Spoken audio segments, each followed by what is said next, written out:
mbrëma gjithve, të nderuar, faleminderit.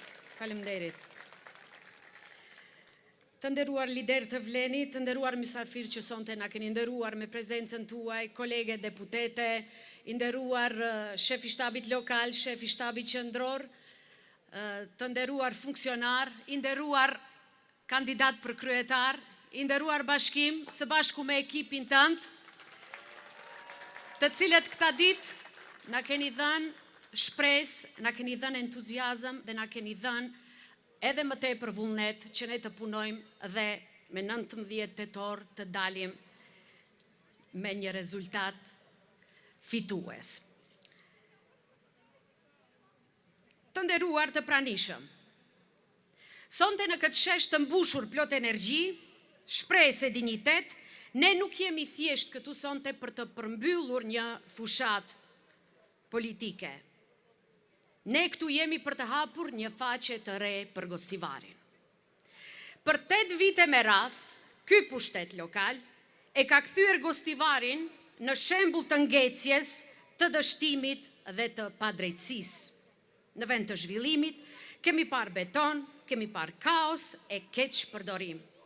E në vend të investimeve, kemi parë rrugë të lëna për gjysëm, shkolla pa kushte dhe njerëz që largohen sepse e humbën shpresën. Ata që duhej ta donin këtë qytet e përdorën si plaçk për interesa partijake. Mua më vjen keq, qytetar të nderuar. Vite me radh, ky qytet ka pasur përfaqësues politik në pushtetin qendror, me pozita shumë të rëndësishme, mirë po që nuk kanë bërë as pak për vendbanimet e tyre.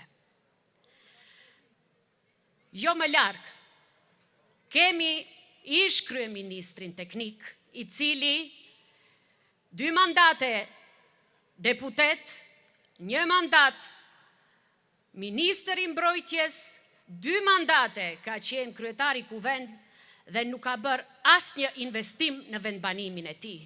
Qytetarët e Forinës, sot e kësaj dite, kur ka përmbytje në fshatin e tyre, fshati i tyre bëhet si Venedik bëhet.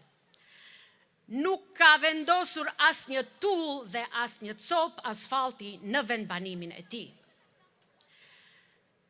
Pushteti lokal, çka bëri për 8 vite në Gostivar? 0 investim kapital. Unë i sfidoj sonte, le të dalë Arbeni së bashku me strukturën e tij këtu që ka udhëhequr për 8 vite dhe të më tregoj një investim kapital që është bërë në qytetin e Gostivarit. Asnjë qytetar të nderuar, asnjë. 34 vite demokraci, 8 vite pushtet lokal, qytetarët e Debreshit ende po ballafaqohen me mungesë të ujit. Kjo është për turp, kjo është për të ardhur keq. Uji në Debresh i ngjan një procke, nuk i ngjan një ujë të cilët mund qytetarët ta përdorin për nevojat e tyre. Dhe tani çka ndodh?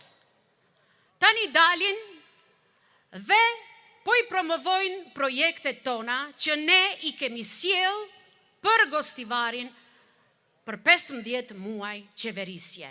Unë e kam thënë dhe do ta them, 13 projekte nga thirrja e parë dhe 49 projekte nga thirrja e dytë.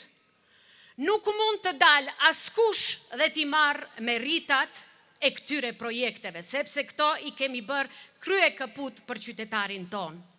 Nuk mund askush të dalë t'i marrë meritat për projektin e kanalizimit në fshatin Qegran, për rrugët që po asfaltohen në çdo skut të këtij qyteti dhe në çdo skut të vendbanimeve tona.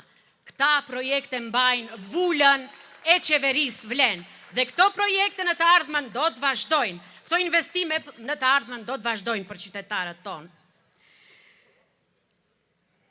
Të nderuar të pranishëm, sonte dua t'ju them të gjithëve, mos e lini votën në shtëpi.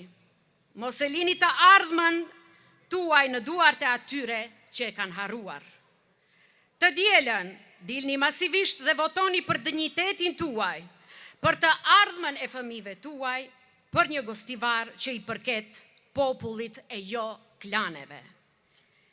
Sepse vlen të ndryshojmë, vlen të besojmë dhe vlen të fitojmë bashkë. Faleminderit shumë gostivar dhe faleminderit të gjithë juve që nuk dorëzoheni.